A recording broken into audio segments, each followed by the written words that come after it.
ಒಮ್ಮೆ ವಿಶ್ವನಾಯಕ ಪೈಗಂಬರ್ ಮುಹಮ್ಮದ್ ಸಲ್ಲಲ್ಲಾಹು ಅಲೈಹಿ ವಸಲ್ಲಮರು ಮತ್ತು ಪ್ರೀತಿಯ ಸಂಗಾತಿ ಹಾಗೂ ಶಿಷ್ಯರಾದ ಜಾಬಿರ್ ರಲಿಯಲ್ಲಾಹು ಅನ್ಹುರವರು ಒಂಟೆಯ ಮೇಲೆ ಯಾತ್ರೆ ಹೊರಟರು.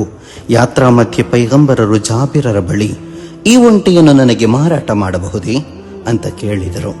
ವಯಸ್ಸಾದ, ಮಾರಿದರೆ ಅಷ್ಟೇನು ಬೆಲೆ ಸಿಗದ ಒಂಟೆಯಾದರೂ ಜಾಬಿರರು ಬಲು ಖುಷಿಯಿಂದ, ಇದು ತಮಗಿರಲಿ, ನನ್ನ ಕಡೆಯಿಂದ ಉಡುಗೊರೆಯಾಗಿ ತಮ್ಮ ಬಳಿ ಇರಲಿ ಅಂತ ಹೇಳಿದ್ರು.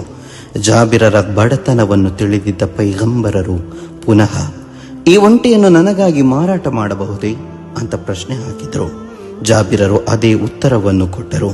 ಪೈಗಂಬರರು ಮತ್ತೆ ಮತ್ತೆ ಕೇಳಿದಾಗ ಜಾಬಿರರು 40 ದೀನಾರಿಗೆ ಮಾರಾಟ ಮಾಡಿದರು.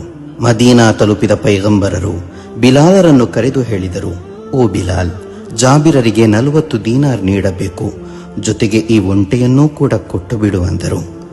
ವಿಶ್ವನಾಯಕ ಪೈಗಂಬರರು ಜನರ ಮನಸ್ಸನ್ನು ಅರ್ಥ ಮಾಡಿಕೊಂಡು ಜೀವನ ಸಾಗಿಸುತ್ತಿದ್ದರು. ತನಗೆ ಲಾಭವಾಗಬೇಕೆಂದು ಯಾವತ್ತೂ ಬಯಸಿರಲಿಲ್ಲ.